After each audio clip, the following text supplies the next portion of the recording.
عليكم ورحمة الله وبركاته. إن الحمد لله نحمده ونستعينه ونستغفره ونعوذ بالله من شرور أنفسنا ومن سيئات أعمالنا. من يهده الله فلا مضل له ومن يضلل فلا هادي له. وأشهد أن لا إله إلا الله وحده لا شريك له وأشهد أن محمدا عبده ورسوله صلى الله عليه وعلى آله وأصحابه والتابع التابعين ومن تبعهم بإحسان إلى يوم الدين.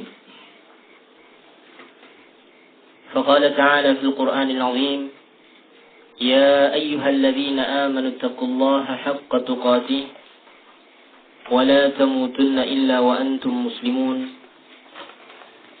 يا أيها الناس اتقوا ربكم الذي خلقكم من نفس واحدة وخلق منها زوجها وبث منهما رجالا كثيرا ونساء واتقوا الله الذي تساءلون به والأرحام إن الله كان عليكم رقيبا.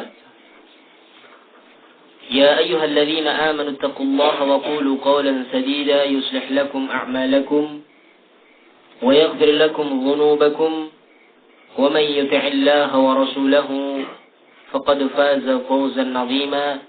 أما بعد، فإن أصدق الحديث كتاب الله وخير الهدي هدي محمد صلى الله عليه وعلى آله وصحبه وسلم وشر الأمور محدثاتها فإن كل محدثة بدعة وكل بدعة ضلالة وكل ضلالة في النار أعاذنا الله وإياكم من النار.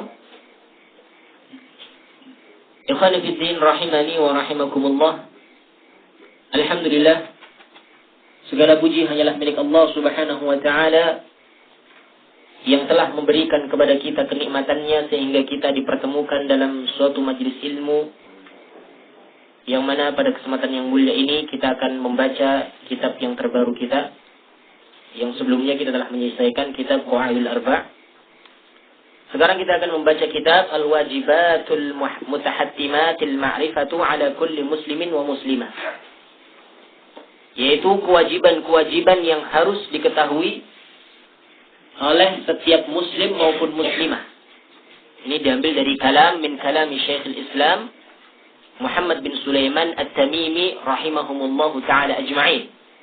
Diambil dari ucapan Syekhul Islam Muhammad bin Sulaiman At-Tamimi. Semoga Allah Subhanahu wa ta'ala merahmati mereka seluruhnya.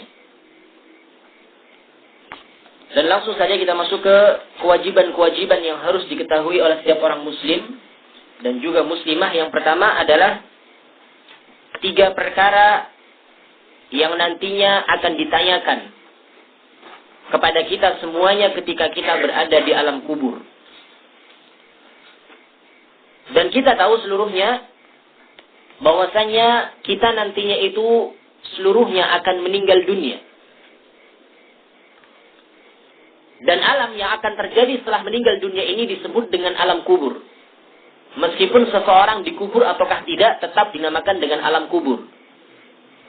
Karena di sana ada orang yang meninggal, yakni orang-orang Hindu, mereka tidak dikubur tapi dibakar.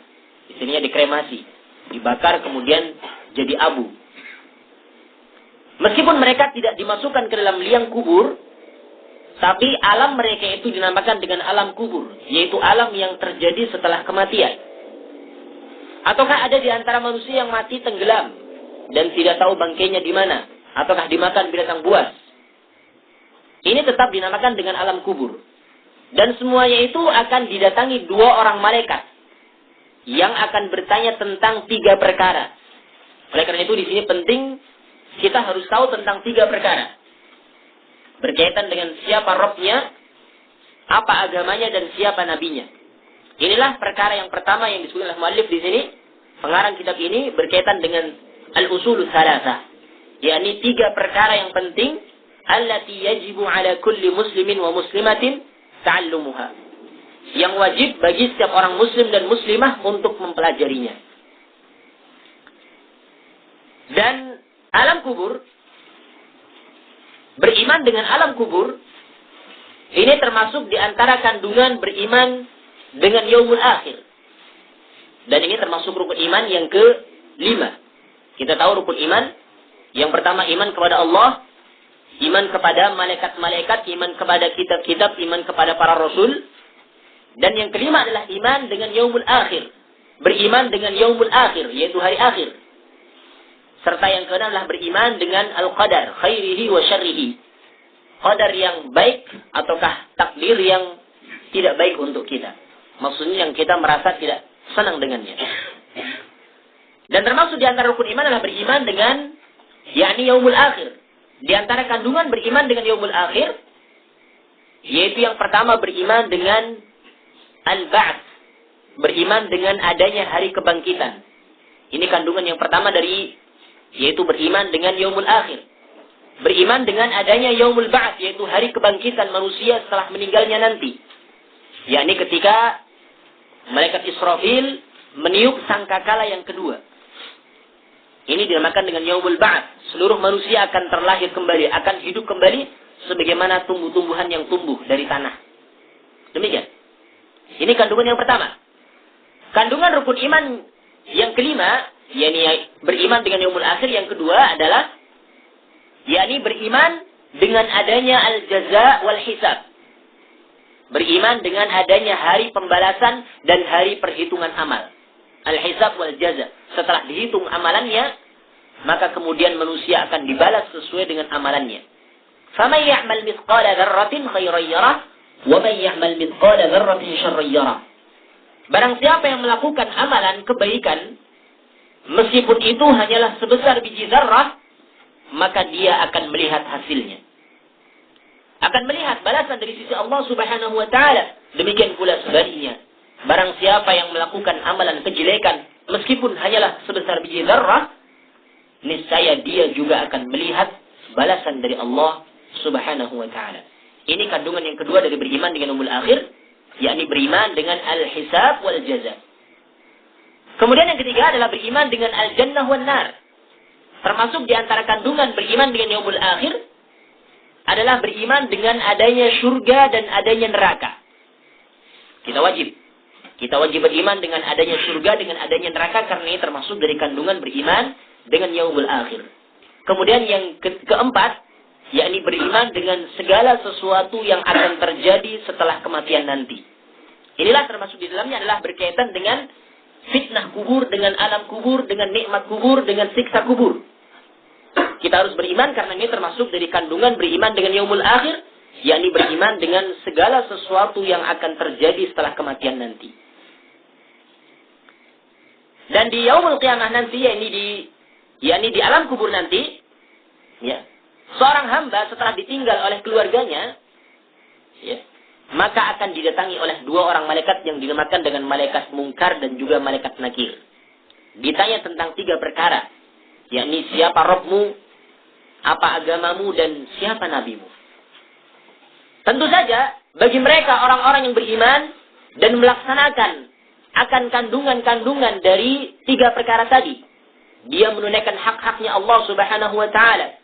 Demikian pula menunaikan hak-haknya Rasul sallallahu alaihi wasallam, dan juga dia melaksanakan tuntutan-tuntutan Islam, kandungan-kandungan Islam, maka dia akan dengan mudahnya menjawab, Rabbku adalah Allah, agamaku adalah Islam, dan nabiku adalah Muhammad sallallahu alaihi wasallam. Akan tetapi sebaliknya bagi mereka orang-orang yang tidak mau melaksanakan hak-haknya Allah, tidak mau melaksanakan hak-haknya Rasul sallallahu alaihi wasallam, tidak mau melaksanakan kandungan-kandungan Islam, maka dia cuma akan bisa menyatakan la adri. Aku tidak tahu. Inilah kekuasaan Allah Subhanahu wa Ta'ala, meskipun ini adalah perkara yang kelihatannya mudah. Tapi Allah Subhanahu wa Ta'ala tidak akan memberikan kemudahan kepada mereka orang-orang yang selama hidupnya tidak pernah melaksanakan kewajiban-kewajiban terhadap Allah. Demikian pula tidak pernah melaksanakan hak-haknya Rasul, dan juga tidak melaksanakan tuntutan-tuntutan syariat Islam. Padahal ini sangatlah mudah. Hal ini berdasarkan sebuah hadis yang mana Rasul sallallahu alaihi wasallam bersabda, "Innal 'abda idza wudi'a fi qabrihi wa tawalla anhu ashabuhu innahu la yasma'u qar'ani 'alihim. Sesungguhnya seorang hamba ketika dia diletakkan di kuburannya, sudah dikuburkan, kemudian sahabat-sahabatnya berpaling dari dia, yaitu pergi, dan orang ini mendengar suara detak sandal mereka, para sahabatnya, teman-temannya tadi, keluarganya tadi. Qala, ya'tihi malakani fayaqudani. Kemudian akan datang kepada seorang hamba ini yang sudah di kuburan, yakni 2 orang malaikat, kemudian mendudukkannya. Fasa'alahu man rabbuk. Kemudian 2 malaikat ini bertanya kepada hamba ini, siapa Rabbmu? Wa ma dinuk, apa agamamu? Wa man nabiyuk, dan apa ataukah siapakah nabimu? Ya. Fa amal mu'min fayaqul rabbi Allah wa dini al-Islam wa nabi Muhammad sallallahu alaihi wasallam. Adapun orang yang mukmin, yaitu orang-orang yang beriman, orang-orang yang melaksanakan hak-haknya Allah, melaksanakan hak-haknya Rasul sallallahu alaihi wasallam, serta melaksanakan kandungan-kandungan Islam, maka dia akan dengan mudahnya menyatakan Rabbku adalah Allah. Agamaku adalah Islam dan nabiku adalah Muhammad sallallahu alaihi wasallam. Wa amal murtabu awil munafiq, adapun orang-orang yang ragu dan orang-orang munafik, fayaqulu ha la adri. Dia akan menyatakan ha la adri, aku tidak tahu. Sami'tu an-nasa yaquluna syai'an faqultu, aku mendengar manusia mengatakan sesuatu maka aku pun katakan. Ini tentunya kekuasaan Allah Subhanahu wa taala, meskipun dia ketika sudah di kuburan ditalkin oleh kayyimnya misalkan, wahai fulan, kalau kamu datang kedua orang malaikat bertanya kepadamu siapa Rabbmu, maka jawablah Rabbku adalah Allah. Meskipun sudah diajari demikian, tapi sama sekali dia tidak bisa mendengar orang-orang yang mengajarkan tersebut dan tidak bisa paham. Meskipun dia mendengar yaitu suara sandal ketika sudah pada pergi, tapi ketika diajarkan oleh kayyimnya misalkan, ini tetap tidak akan bermanfaat. Karena Allah Subhanahu wa taala lah yang akan memberikan kekokohan di dalam menjawab pertanyaan kubur tersebut. Sebagaimana Allah Subhanahu wa taala berfirman di surat Ibrahim ayat yang ke-27, Allah berfirman, "Yuthabbitullahu alladhina amanu bil qawli tsabiti fil hayatid dunya wa fil akhirah." Allah Subhanahu wa taala akan mengokohkan orang-orang yang beriman dengan perkataan yang kokoh fil hayatid dunya, yaitu pada kehidupan dunia. Yani para ulama menafsirkan bahwasanya hayatud dunia dalam ayat ini maksudnya adalah yakni 'inda sakaratil maut. Ketika sakaratul maut, maka Allah akan memberikan kepadanya kemudahan untuk mengucapkan 2 kalimat syahadat. Kalimatut tauhid, asyhadu an la ilaha illallah wa asyhadu anna Muhammad Rasulullah. Wa fil akhirah, dan kemudian wa fil akhirah para ulama tafsir menyatakan bahwasanya wa fil akhirah di sini adalah wa fil qabr. yakni ketika ditanya tentang 3 perkara di kuburan nanti, Allah akan mengokohkan orang-orang yang beriman dengan qaul sabit, dengan perkataan yang kokoh, yaitu bisa menjawab pertanyaan tersebut dengan mudahnya. Inilah kekuasaan Allah Subhanahu wa taala, yang mana kita tidak akan bisa untuk mengaturnya. Itu hanyalah hak Allah. Oleh karena itu, kalau kita menginginkan di alam kubur kelak kita bisa menjawab 3 pertanyaan tersebut, tentu jalan satu-satunya adalah dengan cara kita mempelajari tentang hak-haknya Allah, mempelajari tentang hak-haknya Nabi kita Muhammad SAW, dan juga mempelajari tentang kandungan-kandungan agama Islam secara sempurna. Maka hal ini akan bisa mempermudah kita nanti untuk menghadapi fitnah kubur, yaitu pertanyaan kubur ketika kita seluruhnya nanti telah meninggal dunia.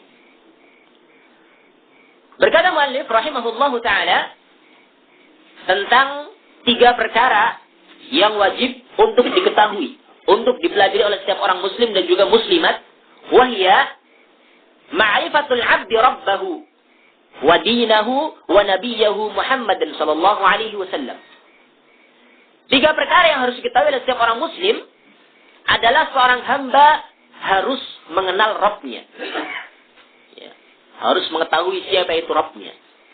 Nanti akan dijelaskan oleh muallif di sini tentang sedikit berkaitan dengan siapa itu Rabb. Wa dinahu, dan juga agamanya, wa nabiyahu, dan juga nabinya itu Muhammad sallallahu alaihi wasallam. Ini 3 perkara, kesannya mudah. Tapi ternyata di sana kandungannya sangatlah luas, yang tentunya tidak semua orang bisa melaksanakan seluruhnya, kecuali orang-orang yang Allah Subhanahu wa taala berikan kepadanya taufik, berikan kepadanya petunjuk untuk bisa melaksanakan hal tersebut. Kemudian mu'allif menyatakan fa idza qila laka, maka apabila dikatakan kepada engkau, man rabbuka? Siapa Rabbmu? Ini pertanyaan yang tentunya semua orang itu memiliki jawaban yang berbeda-beda. Ada di sana orang yang ditanya siapa Rabbmu, dia akan menyatakan Rabbku adalah zat yang telah menciptakan aku. Ini jawaban betul, tapi kurang sempurna. Betul memang Allah telah menciptakan kita. Di sana juga ada yang menyatakan Rabbku adalah zat yang telah menciptakan langit dan bumi. Ini juga jawaban betul, tapi kurang sempurna. Akan tetapi jawaban yang sempurna harus memenuhi 3 macam tauhid. Ya, 3 macam tauhid yang harus diketahui oleh setiap orang muslim. Bagaimana jawabannya? Belum menyatakan faqul rabbi Allah. Rabbku itu adalah Allah. Di sini terdapat padanya tauhid asma wa sifat. Yaitu nama Allah Subhanahu wa taala harus kita imani, itu Allah. Rabbi Allahu alladhi rabbani wa rabba jami'al alamin bi ni'matihi wa huwa ma'budi laisa li ma'budun siwahu. Jawabannya adalah ketika ditanya siapa Rabbmu, maka jawabannya adalah Rabbi Allah. Rabbku adalah Allah. Rabbani yang telah mendidikku, yang telah mentarbiyah aku, yang telah memelihara aku, yang telah mengawasi aku, yang telah mengayomi aku. Wa rabba jami'al alamin bi ni'matihi, dan juga yang telah memelihara seluruh alam ini dengan kenikmatan-kenikmatannya. Ini adalah tauhid rububiyah. Kalau tadi Rabbi Allah, tauhid asma wa sifat, kemudian Rabbani wa rabba jami'al alamin, di sini terdapat padanya tauhid rububiyah.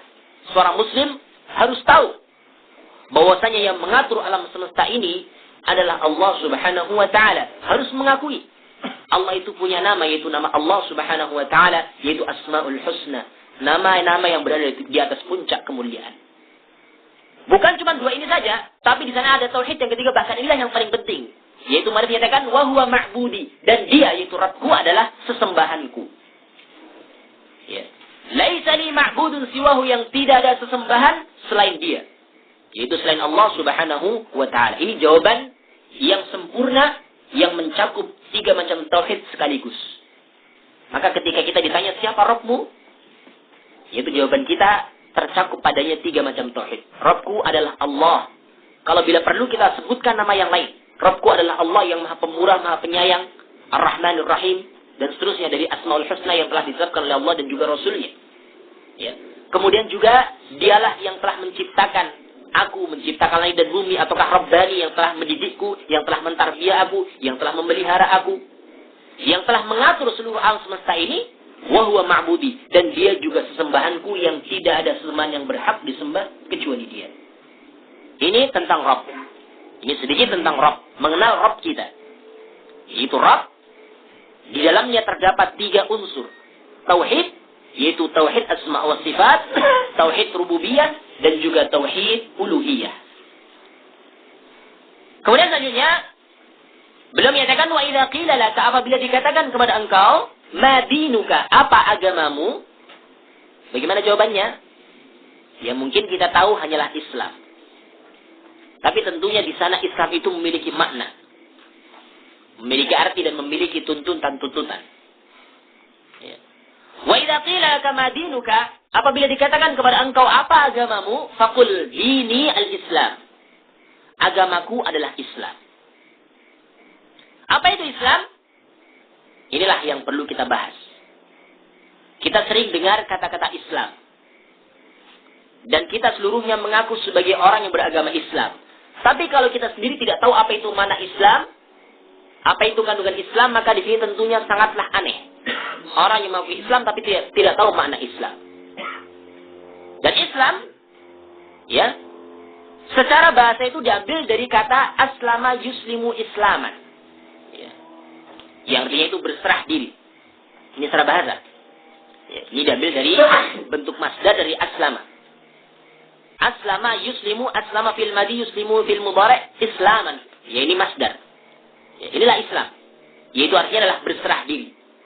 Tunduk, patuh, dan berserah diri. Adapun secara istilah, ya beliau menyatakan, wahwa al-istislamu lillahi bit-tauhid.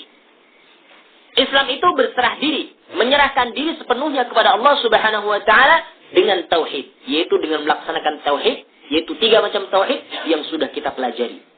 Yaitu tauhid rububiyah, tauhid uluhiyah, dan tauhid asma wa sifat. Seseorang berserah diri kepada Allah Subhanahu wa taala dengan mengakui bahwasanya Allah itu adalah zat yang maha mengatur alam semesta ini, menciptakan alam semesta ini. Ini tauhid rububiyah namanya.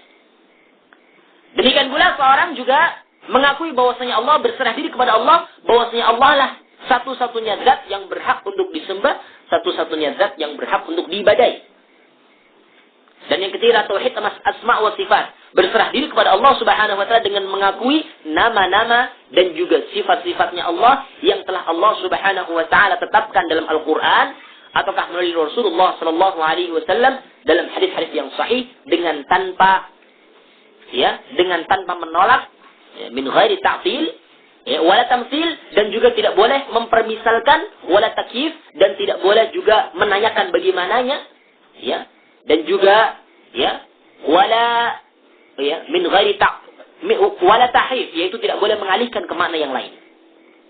Harus kita imani apa adanya. Tidak boleh kita nanyakan bagaimana bentuknya Allah. Tidak pula boleh kita menyamakan tentang bentuknya Allah dengan makhluknya.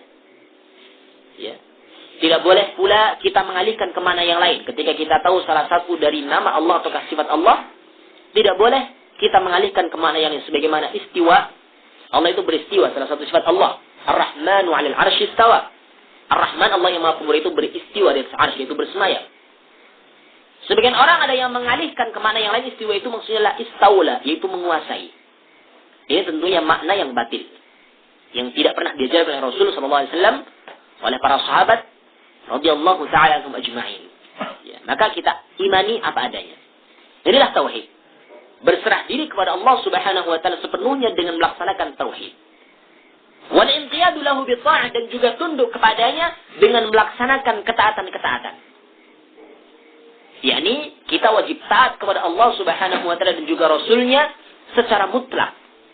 Karena inilah perintah Allah. Allah menyatakan wa ati'u Allah wa ati'ur Rasul. Taatilah Allah dan taatilah Rasul. Ini wajib. Demikian pula kita wajib taat kepada siapa saja yang Allah dan Rasulnya perintahkan untuk taat kepada mereka. Sebagaimana seorang anak wajib taat kepada orang tuanya.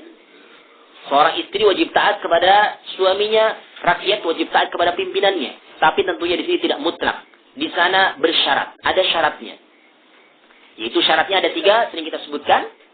Yaitu yang pertama, perintahnya itu bukan dalam hal-hal yang bermaksiat kepada Allah dan Rasulnya.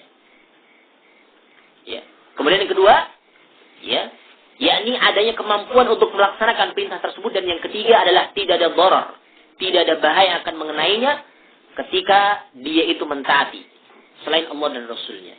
Ini 3 syarat kalau terpenuhi, maka kita juga wajib taat kepada mereka. Karena Allah memerintahkan untuk taat kepada mereka, orang-orang yang Allah dan Rasulnya perintahkan untuk taat kepada mereka. Nah, ini taat. Ini Islam. Makna Islam yang kedua. Pertama, istislam lillahi tauhid, yaitu berserah diri sepenuhnya kepada Allah dengan melaksanakan tauhid. Wal inqiyadu lahu bi ta'ah, tunduk kepada Allah Subhanahu wa taala dengan melaksanakan ketaatan. Ketaatan. Wal bara'atu minasyirki wa ahli, dan juga berlepas diri dari segala macam bentuk kesyirikan dan juga dari seluruh pelaku kesyirikan. Kesyirikan sudah sering kita sebutkan adalah perbuatan yang sangat berbahaya, perbuatan yang sangat besar dosanya, perbuatan yang tidak akan diampuni oleh Allah Subhanahu wa taala, perbuatan yang menyebabkan seseorang diharamkan dari surga, perbuatan yang menyebabkan terjadinya kesengsaraan dan juga bencana, perbuatan yang akan menggugurkan seluruh amalan-amalan. Ini bahaya syirik. Maka kita tahu perbuatan syirik demikian bahayanya, kita tinggalkan seluruh kesyirikan baik yang besar maupun yang kecil, dan juga seluruh pelaku kesyirikan-kesyirikan. Inilah Islam. Jadi kalau ditanya Islam, demikian jawabannya. Al-istislamu lillahi bit-tauhid, wal-inqiyadu lahu bit-ta'ah, wal-bara'atu minasyirki wa ahli. Kemudian yang ketiga, wa idza qila laka man nabiyuka, dan apabila dikatakan kepada engkau siapa nabimu, faqul Muhammad ibn Abdullah ibn Abdul Muttalib ibn Hashim. Apabila ditanyakan kepada engkau siapa nabimu, maka jawablah, nabiku adalah Muhammad bin Abdullah. bin Abdul Muttalib bin Hashim. Ya. Ini paling tidak kita tahu, ya, tahu 3 generasi. Maksudnya tahu 3 tingkatan. Ya, bapaknya Muhammad adalah Abdullah, di atasnya lagi Abdul Muttalib, di atasnya adalah Hashim. Minimalnya demikian. Ya. Jadi minimalnya itu 3 tingkatan ke atasnya Rasul, kita harus tahu. Karena kalau kita katakan Muhammad saja, di sana banyak sekali orang yang bernama Muhammad. Ya. Tentunya berbeda antara Muhammad yang ada pada zaman sekarang dengan Muhammad yang merupakan suri tauladan kita, sangatlah berbeda jauh. Ya. Oleh karena itu di sini penting kita tahu tentang nasab beliau, supaya tidak sampai salah memilihkan nabi yang bernama Muhammad. Karena ketika seseorang memilih nabi selain Muhammad yang dimaksudkan di sini, maka dia telah kafir. Karena dia sama saja telah menjadikan nabi lain selain nabi yang Allah Subhanahu wa taala utus, yaitu nabi kita Muhammad sallallahu alaihi wasallam. Sebagian mereka ada yang mengangkat Mirza Ghulam Ahmad sebagai nabi. Ya. Yaitu yang dikenal dengan kelompok Ahmadiyah. Karena mereka menyatakan bahwasanya Mirza Ghulam Ahmad itu sebagai seorang nabi yang awalnya muncul di daerah India dan seterusnya sampai sekarang ada di daerah Indonesia pun sudah ada. Ini tentunya kafir ketika mereka menyatakan bahwasanya ada nabi setelah nabi kita Muhammad SAW, maka mereka kafir. Karena nabi kita Muhammad adalah nabi yang terakhir. Yaitu Muhammad, strukturnya itu nasabnya adalah Muhammad bin Abdullah bin Abdul Muttalib bin Hashim. Ya. Ini hanyalah satu-satunya orang yang bernama Muhammad ketika itu dan tidak ada yang lain. Yang memiliki nasab seperti ini hanyalah Nabi kita Muhammad SAW dan tidak ada orang kedua di dunia ini. Wa Hashim min Quraisy, dan Hashim ini dari suku Quraisy, dari bangsa Quraisy. Wa Quraisy minal Arab, dan bangsa Quraisy ini adalah dari bangsa Arab. Wal Arab min dzurriyyati Ismail ibn Ibrahim al-Khalil. Sementara orang-orang Arab ini adalah termasuk dari keturunannya Nabi Ismail, anaknya Nabi Ibrahim al-Khalil, yaitu kekasih Allah Subhanahu wa taala, alaihima wa ala nabiyina afdhalus salati wat taslim. Dan atas keduanya yaitu Ibrahim dan juga Ismail, serta untuk Nabi kita Muhammad sallallahu alaihi wasallam, ya, semoga salawat dan juga keselamatan, ya, tetap tercurahkan kepada mereka.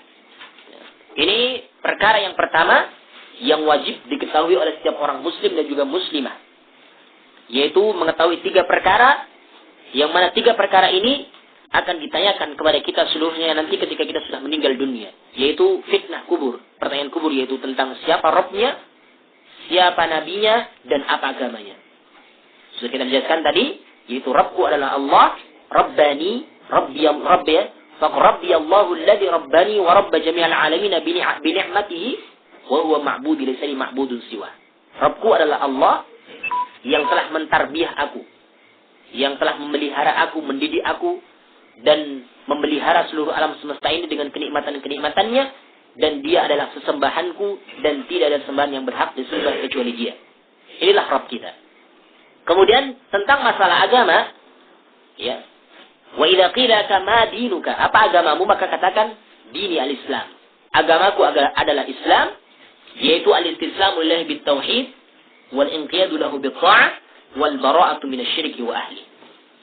Kemudian untuk nabi adalah nabi kita adalah Muhammad bin Abdullah bin Abdul Muttalib ibn Hashim. Nah, ini 3 perkara yang harus kita ketahui, ya, bagi setiap orang muslim maupun muslimah. Kemudian perkara yang kedua yang wajib kita ketahui juga, yakni aslud dini wa qa'idatuhu amran. Silakan buka ya di halaman yang keempat. Ya. Dasar agama, pondasi agama dan juga kaidahnya itu ada 2 perkara.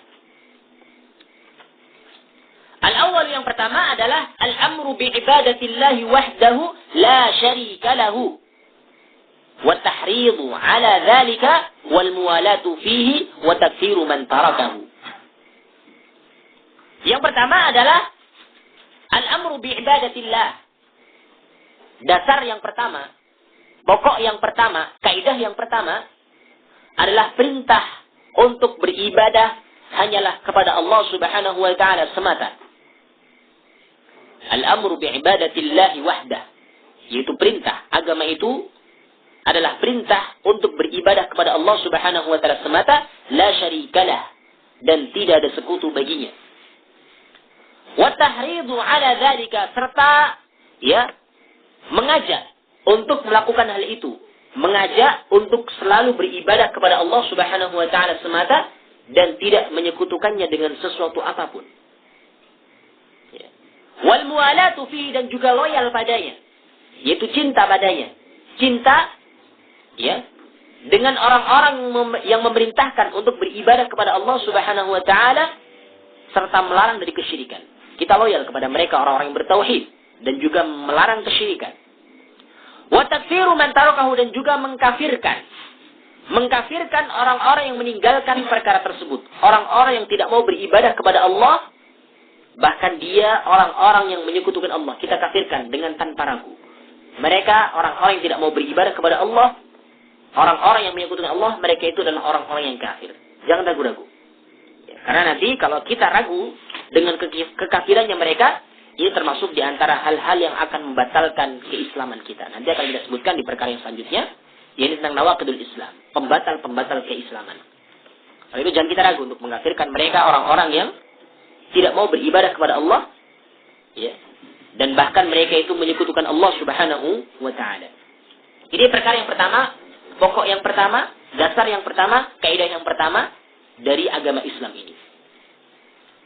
Kemudian yang kedua, al-thani, al-inzaru 'anil syirki fi ibadatillah, yaitu memperingatkan dari kesyirikan di dalam beribadah kepada Allah Subhanahu wa taala, wa taghlidhu fi dzalik, dan menganggap beratnya hal itu. Menganggap besar, menganggap berat hal itu, yaitu menganggap berat tentang masalah kesyirikan.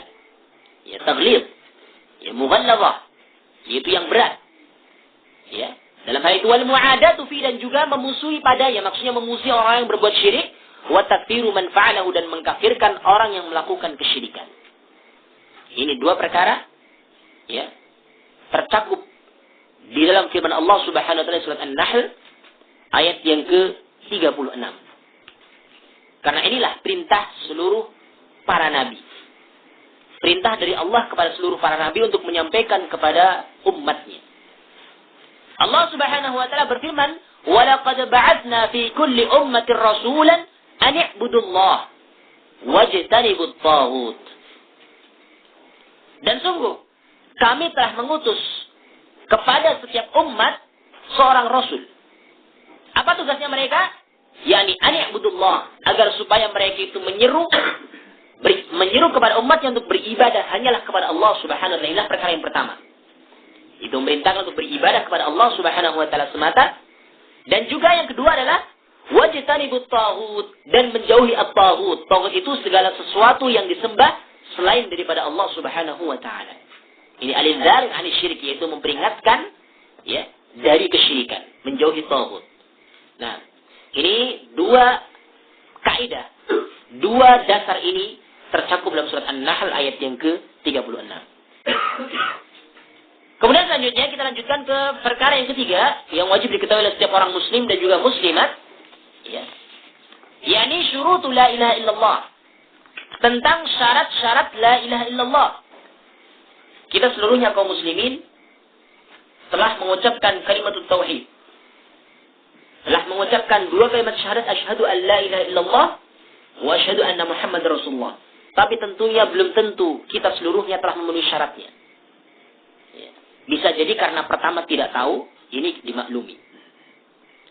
Dan bisa jadi karena mungkin seseorang itu masih belum sempurna keimanannya, ini juga tentunya perlu disempurnakan. Oleh karena itu, dalam rangka untuk bisa menyempurnakan keislaman kita, keimanan kita, kita harus tahu syarat la ilaha illallah supaya kita bisa memenuhinya dan kita sempurna keimanan kita dan juga keislaman kita. Apa syaratnya? Syarat la ilaha illallah itu ada 7 macam. Syarat la ilaha illallah, asyhadu an la ilaha illallah, yaitu kalimat tauhid, ini ada 7 macam. Al-awwalu, yang pertama adalah al-ilmu bima'naha nafyan wa itsbatan. Syarat yang pertama adalah al-ilmu, yaitu mengetahui maknanya. Mengetahui makna la ilaha illallah baik dari sisi penafian maupun dari sisi penetapan.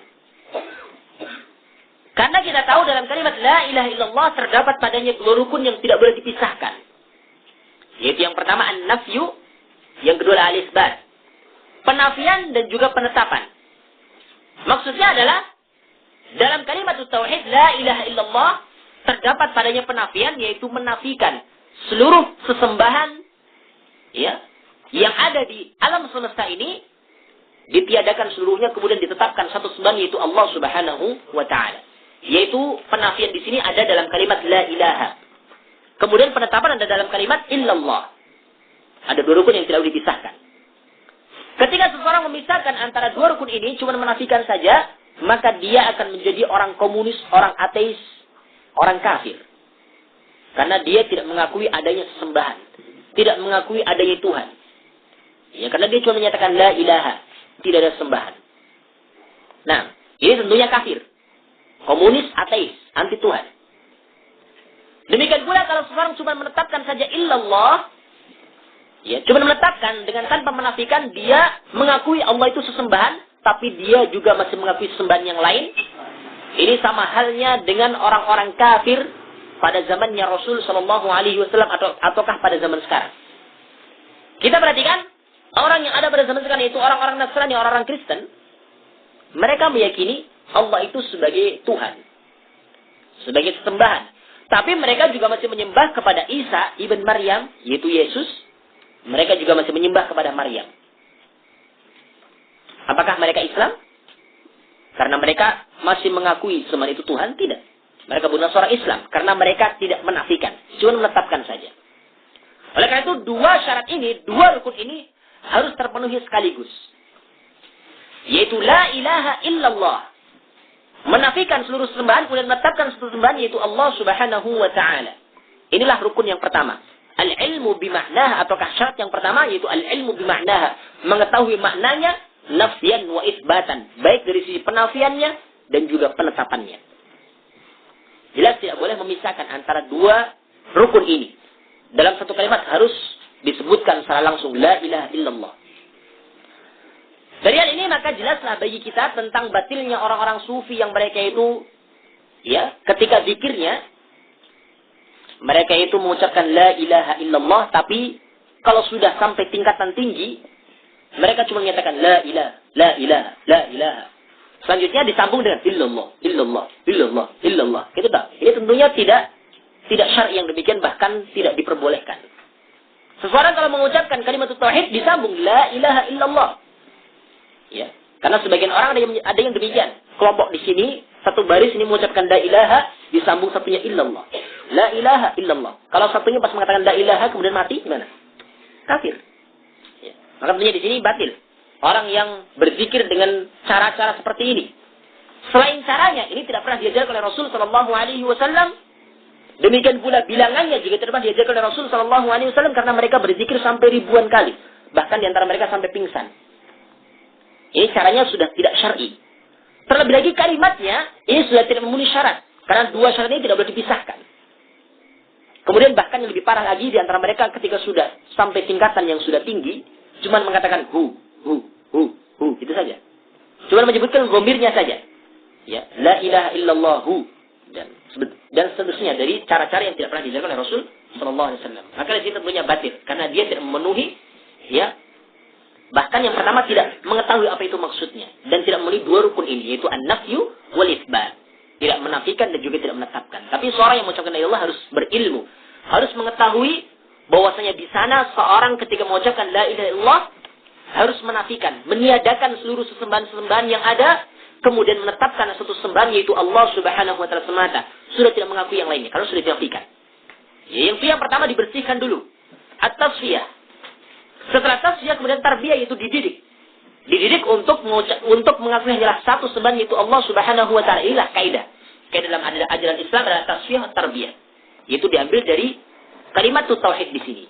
Yaitu yang pertama tasfiyah, yaitu membersihkan lebih dahulu, membersihkan dari seluruh kesyirikan, dinafikan seluruh sembahan-sembahan, kemudian ditetapkan satu sembahan yaitu tarbiyah, menetapkan yaitu mendidik satu sembahan, ya, mengakui hanya satu sembahan yaitu Allah Subhanahu wa taala semata.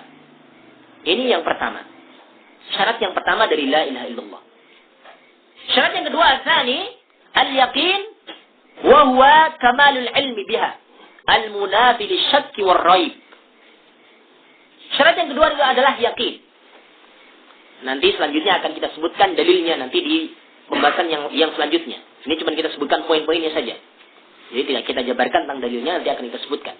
Yakin, yang kedua adalah yakin, seorang harus yakin. Yakin dengan apa yang dia ucapkan dan apa yang dia ketahui terlebih dahulu tadi. Ya. Wa huwa kamal ilmi, dan yakin ini adalah merupakan kesempurnaan ilmu. Ya. Al-munafi lisyak, yang menafikan, yang meniadakan keraguan-raguan waraib. Ini bermakna artinya sama, itu keraguan-raguan.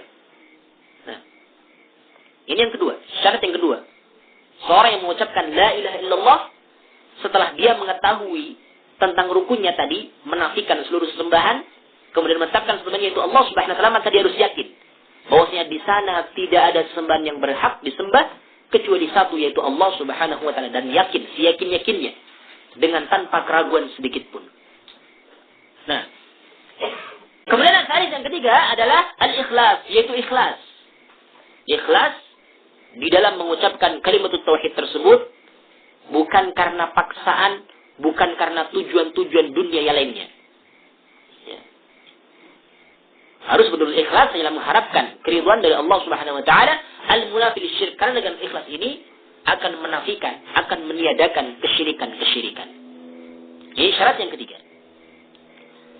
Syarat yang keempat, ar-rabi', as-sidqu, yaitu jujur. Benar, jujur di dalam ucapannya tersebut. Al-munafi lil kadzib, karena dengan jujur ini akan menafikan, akan meniadakan kedustaan. Al-mani'u minan nifaq, yang akan menghalangi dari sifat kemunafikan. Ya. Seorang yang mengucapkan la ilaha illallah harus jujur dari hatinya. Dengan jujur di sini maka akan terhilangkan baginya kedustaan dan juga akan terhalang darinya sifat kemunafikan. Kemudian al-khamis, yang kelima adalah al-mahabbatu, yaitu cinta. Ya, seorang yang mengucapkan la ilaha illallah harus dia cinta betul-betul dengan ucapan tersebut. Dia ucapkan kapan saja yang Rasul SAW perintahkan untuk mengucapkan. Misalkan di antara zikir setelah sholat. Kita disunahkan di sana mengucapkan la ilaha illallah wahdahu la syarikalah, lahul mulku wa lahul hamdu wa la kulli syai'in qadir, kita ucapkan. Ya. Zikir pagi dan juga petang kita ucapkan cinta dengan ucapan tersebut. Namanya cinta, namanya orang yang cinta itu selalu menyebut-nyebutnya. Ya, maka kita sebut ucapan tersebut, ya, kapan saja di mana waktu yang sesuai untuk menyebutnya. Ya. Waktu yang sesuai, saya garis bawahi dengan waktu yang sesuai. Karena di sana ada waktu yang tidak boleh kita menyebut kalimat tersebut. Sebagaimana ketika kita berada di dalam WC tidak boleh menyebut kalimat tersebut. Ya. Bahkan di sini bukannya memuliakan, tapi bahkan menghinakan. Tapi tempat-tempat di mana memang di situ dimuliakan, enggak masalah. Ya, misalkan sedang berjalan mengucapkan la ilaha illallah wahdahu la syarikalah, lahul mulku wa lahul hamdu wa la kulli syai'in qadir, maka di sini adalah sesuatu yang sangat bagus karena menunjukkan kecintaan seseorang dengan kalimat tersebut. Ya. Lihadil kalimati, cinta dengan kalimat ini. Ya. Wa lima dallat alaihi, dan juga dengan apa yang ditunjukkan atasnya, yaitu kalimat ini menunjukkan atas suatu upaya, yaitu mengesahkan Allah, mentauhidkan Allah, maka kita cinta dengan apa yang ditunjukkan oleh kalimat ini, wasurur bidzalik, dan juga merasa senang dengan kalimat tersebut ketika diucapkan. Ya. Ini syarat yang kelima dari syarat la ilaha illallah. Kemudian yang keenam, as-sadis, al-inqiyadu bihuquqiha, dan tunduk dengan hak-haknya.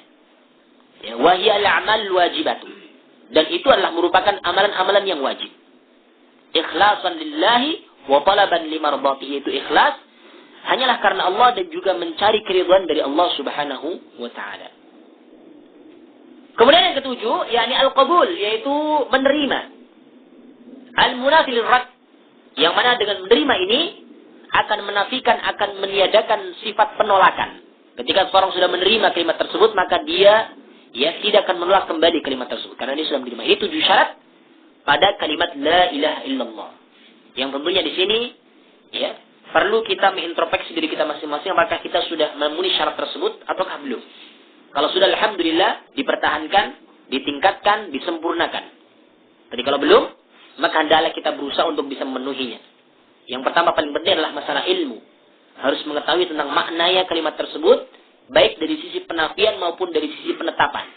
Menafikan seluruh sesembahan selain daripada Allah Subhanahu wa taala, kemudian menetapkan satu sembahan yaitu Allah Subhanahu wa taala semata.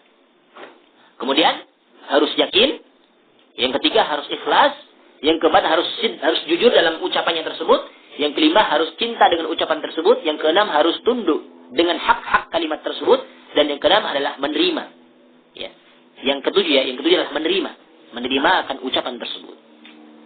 Dan seluruh syarat ini bukan cuma sekedar kesimpulan yang diambil dengan tanpa dalil. Tapi bahkan di sana ada dalil-dalil yang menguatkan hal tersebut, bahwa di sana harus ada syarat. Dari 7 syarat ini yang disebutkan di dalam Al-Quran maupun dari hadis-hadisnya Rasul sallallahu alaihi wasallam. Oleh karena itu selanjutnya muallif rahimahullahu taala beliau membawakan pembahasan yang lain, yaitu adillatu hadhihi syurut min kitabillah taala wa sunnati Rasulillah sallallahu alaihi wasallam. Dalil-dalil dari syarat-syarat ini, yaitu 7 syarat tadi yang telah kita sebutkan dari kitabullah dan juga dari sunnahnya Rasulullah sallallahu alaihi wasallam. Kita mulai dari yang pertama, dalilul ilm. Syarat yang pertama yaitu al-ilmu, di sini dalilul ilm. Dalilnya tentang ilmu, yaitu dalil bahwasanya di sana itu ada syarat al-ilmu, yaitu pengetahuan, ilmu. Ya, pengetahuan. Dalilnya adalah firman Allah Subhanahu wa taala di surat Muhammad ayat yang ke-19. Surat Muhammad ayat yang ke-19. Ya. Allah Subhanahu wa taala berfirman, "Fa'lam annahu la ilaha illallah." Allah menyatakan fa'lam, maka ketahuilah, berilmulah, ilmuilah, ketahuilah. Inilah syarat yang sangat jelas. Sebelum kita mengucapkan la ilaha illallah, harus berilmu terlebih dahulu tentang arti makna kalimat tersebut. Fa'lam, maka ketahuilah, ilmuilah, bahwasanya tiada sesembahan yang berhak disembah kecuali Allah. Ini jelas ya? Perintah dari Allah untuk berilmu terlebih dahulu berkaitan dengan ucapan tersebut, yaitu dari sisi penafian maupun dari sisi penetapan. La ilaha illallah. Tiada sesembahan yang berhak disembah di sini adalah penafian, kemudian menetapkan sesembahan yaitu illallah, yaitu hanyalah Allah Subhanahu wa taala sesembahan satu-satunya. Ini dari yang pertama surat Muhammad ayat yang ke-19. Wa qalu, dan juga firman Allah Subhanahu wa taala di ayat yang lain, yakni di surat Az-Zukhruf ayat yang ke-86. Surat Az-Zukhruf ayat yang ke-86, nanti bisa dilihat ya. Sebelumnya Allah Subhanahu wa taala berfirman, "Nam, wala yamliku alladhina yad'una min dunihi asy-syafa'ata illa man syahida bil haqq wa hum ya'lamun." Allah Subhanahu wa taala berfirman, "Wala yamliku alladhina yad'una min dunihi asy-syafa'ata," dan orang-orang yang disembah selain daripada Allah, mereka tidak mampu, tidak bisa memberikan syafaat. Illa man syahida bil haqq, kecuali orang-orang yang menyaksikan al-haq, yaitu menyaksikan kalimat tauhid la ilaha illallah. Ai bila ilaha illallah, dia selanjutnya mulai menyatakan ai bila illallah, yaitu menyaksikan tentang kalimat la ilaha illallah. Wa hum ya'lamun, dalam keadaan mereka itu mengetahui. Ucapannya tersebut bukan cuma ucapan di lisan saja, tapi di sana dia betul-betul mengetahui akan makna kalimat tersebut, baik dari sisi penafian maupun dari sisi penetapan. Ini syaratnya di sini wa hum ya'lamun. Ya, illa man syahida bil haqqi wa hum ya'lamun. Kecuali orang-orang yang menyaksikan bil haqq, yaitu kalimat tauhid dari Allah, wa hum ya'lamun, dalam keadaan mereka itu mengetahui. Wa hum ya'lamun maksudnya bi qulubihim ma nataqu bihi bi alsinatihim. Mereka mengetahui dengan hati mereka apa yang mereka ucapkan dengan lisan-lisannya mereka. Jadi kalimat tauhid bukan cuma sekedar di lisan. Akan tetapi selain di lisan, hati kita juga harus mengetahui apa maksudnya. Oleh karena itu, pantaslah kalau dahulu orang-orang Arab pada zamannya Rasul sallallahu alaihi wasallam, termasuk dalam hal ini adalah pamannya beliau Abu Talib, ketika Rasul perintahkan untuk mengucapkan kalimat tauhid la ilaha illallah, ini kan sangat ringan.